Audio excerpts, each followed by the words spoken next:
Antes de la crisis de 1929, América Latina crecía exportando materias primas al resto del mundo.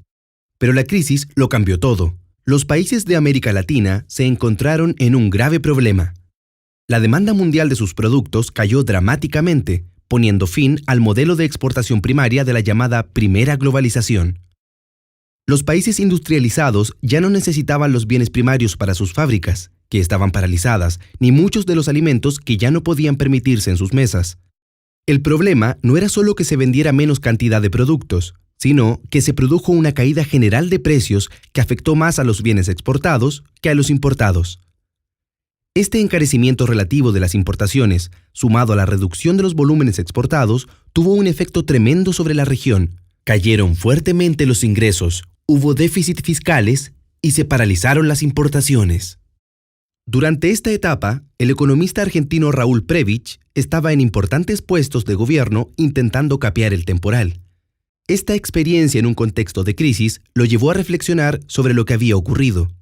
Llega a la idea de que el encarecimiento relativo de las importaciones no se da solo en el marco de la crisis, sino que es una tendencia. Tendencia que se conoce como caída de los términos de intercambio o tesis Singer-Prebisch, ya que Hans Singer, economista del desarrollo, llegó a la misma conclusión al mismo tiempo en Inglaterra. Esta tesis tenía importantes implicancias que fueron desarrolladas y defendidas por la CEPAL en los años siguientes. Si el precio de los productos primarios en los que se especializaba América Latina iba bajando con respecto a los productos manufacturados que se compraban a los países industrializados, la posición de América Latina iba empeorando. Necesitábamos vender más alimentos, más minerales, más caucho, para poder comprar los mismos bienes. Esto desafiaba la teoría del comercio internacional dominante, la de las ventajas comparativas formuladas por el economista inglés David Ricardo. Los países periféricos mantendrían su posición subordinada si no lograban romper esa dinámica. Por lo mismo, debían apostar por industrializarse, y para eso, el Estado tenía que actuar de forma enérgica para romper la asimetría que generaba el sistema capitalista dentro de los intercambios internacionales. Pero, ¿por qué ocurría esta caída de los términos de intercambio según Prebisch? Dentro de su marco explicativo, hay varias fuerzas que estarían actuando. Por un lado, está la teoría de la elasticidad ingreso de la demanda. Esto significa que cuando un inglés tenía más dinero, compraba un café brasileño que antes no compraba. Si su ingreso aumentaba, podía tomarse otra taza de café al día. Pero si su ingreso se multiplicaba por 20, no tomaría 20 tazas de café al día. Así, la demanda por bienes primarios aumenta, en el margen, menos que el ingreso. Por otra parte, cada vez más países se van sumando a la venta de café, compitiendo por el mismo mercado. Eso hace que el precio del café tienda a bajar. En segundo lugar, por la estructura de los mercados de trabajo de los países periféricos. A estos se les hace más difícil retener los frutos del aumento de productividad en las actividades primarias. O sea, se logra producir más con lo mismo, pero en vez de que los trabajadores o los empresarios ganen más por ser más eficientes, los precios de los productos bajan, lo que beneficia a los países ricos. Una tercera fuerza que actuaría es el cambio tecnológico. Muchos productos primarios son reemplazados por productos sintéticos o artificiales, perdiendo posición en el mercado. Así, el salitre potásico fue reemplazado por el salitre sintético y el caucho por productos derivados del petróleo. Un cuarto elemento que influiría en la caída de los términos de intercambio sería que la amplitud de los ciclos económicos en los países de la periferia es mayor que en los países del centro. Cuando hay bonanza económica, los precios de las materias primas aumentan porque aumenta la demanda, pero cuando hay contracciones, estos caen aún más porque no hay mecanismos institucionales que frenen esa caída. Estas ideas y sus consecuencias, entre ellas la necesidad de impulsar la industrialización y fortalecer el rol de Estado, tuvieron un gran impacto en la época, logrando el apoyo de muchos intelectuales y gobiernos latinoamericanos, aunque también recibieron ataques. Pero, ¿tenía razón Prebisch cuando afirmaba que los términos de intercambio tendían a deteriorarse en el tiempo? Prebisch tenía razón en que venían cayendo entre 1914 y 1950. Pero él también pensaba que los términos de intercambio habían caído entre 1880 y 1914, y hoy sabemos que no fue así. En realidad, Los términos de intercambio mejoraron para América Latina en aquel periodo. Los datos que usaba Prebisch para aquel periodo no eran de buena calidad, ya que no estaban considerando el efecto de algunas fuerzas muy poderosas, como el impacto de la caída de los costos de transporte. Hoy, que contamos con datos de mejor calidad, sabemos que para ese periodo en particular, Prebisch se equivocaba. Con los datos que hoy tenemos sobre 150 años, ¿podemos o no afirmar que existe una tendencia de largo plazo? La visión de conjunto valida la idea de una caída de los términos de intercambio. Esta caída se da por derrumbes bruscos, tras los cuales no se recupera el nivel anterior, o por una baja gradual en otros periodos. Esto quiere decir que, con excepciones para algunos periodos concretos, como la primera globalización y finales de la década del 2000, la tesis de Prebisch fue correcta. Sabemos entonces hoy que Prebisch y Singer tenían razón en lo central, pero que es necesario hacer 4 matices. 1. Como vimos, hay periodos concretos en que los términos de intercambio han mejorado, más allá de que en general han caído. 2. No existe un solo tipo de bienes primarios, sino que hay muchos y cada uno se comporta de forma diferente. Para simplificar podemos definir categorías: los bienes agrícolas de clima templado, los bienes agrícolas de clima tropical y los bienes no reproducibles, metales, petróleo, etc. Si bien en el largo plazo los 3 grupos han participado de la tendencia a la caída, sus niveles y cronología han sido algo diferentes. 3. Lo que se debe discutir desde la actualidad es hasta qué punto los bienes primarios son representativos de la estructura de comercio exterior de los países de América Latina. El cuadro en que los países de América Latina exportaban materias primas y recibían bienes industriales debe ser visto de forma más compleja, por el aumento del comercio intraindustrial y una creciente deslocalización industrial. 4. Los países de América Latina son muy diferentes entre sí, en cuanto a tamaño, riqueza, matriz productiva, dotación de factores, inserción en la actual etapa de globalización, etc. Por lo mismo, los efectos de los términos de intercambio han sido muy distintos sobre ellos. El debate sigue estando abierto y cobra especial vigencia cuando el alto precio alcanzado por la mayoría de las materias primas y alimentos a principios del siglo XXI genera una ola de bienestar, al tiempo que un aumento de la dependencia de la exportación primaria en varios países de la región, lo que se conoce como reprimarización.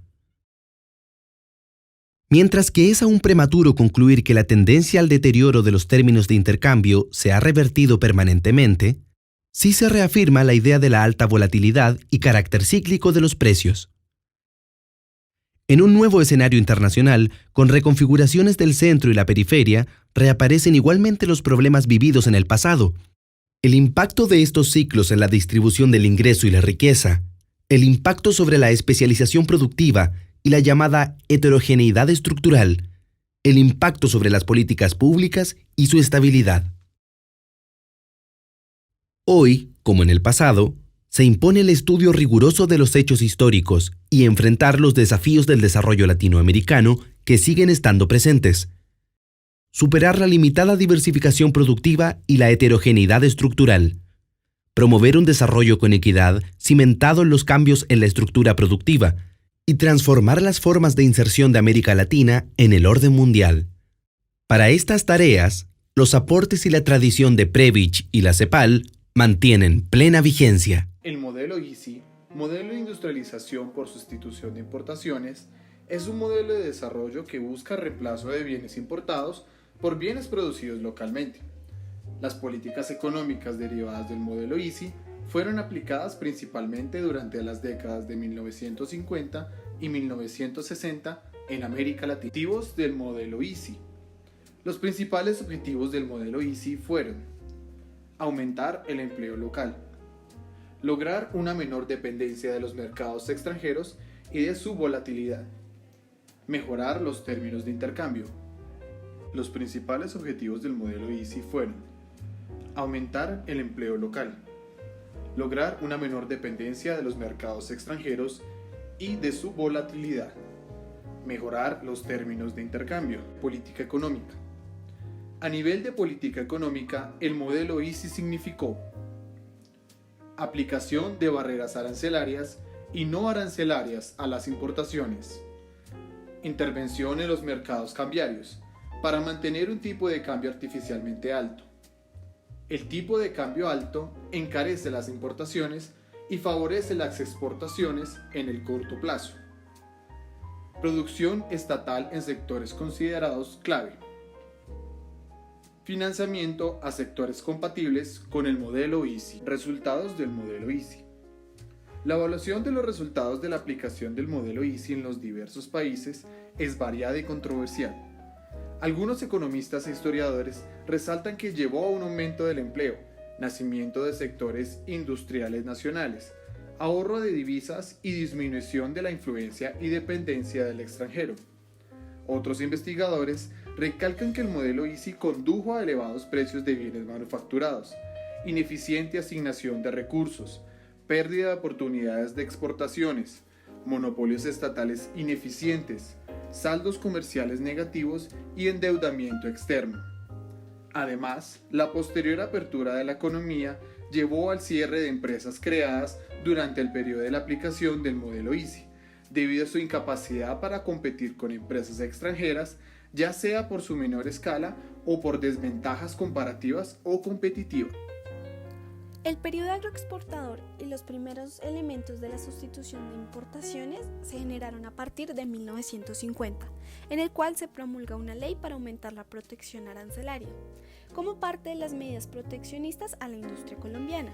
Este año se caracterizó por un auge en las exportaciones del café con un más de 60%, pero como todas las economías latinoamericanas se vio afectada por la Gran Depresión. El periodo de sustitución de importaciones se generó cuando en Latinoamérica se da inicio al proceso de un desarrollo industrial, basado en la creación de una industria liviana, a la cual países como Brasil, México y Colombia adoptaron. A partir de 1945 se adoptó la política de control de importaciones con un propósito industrial, conocida como una primera fase, basada en la consolidación de los precios del café como un bien de consumo en la industria manufacturera. A partir de 1955 se presentó una caída en los precios del café y un menor crecimiento en el PIB.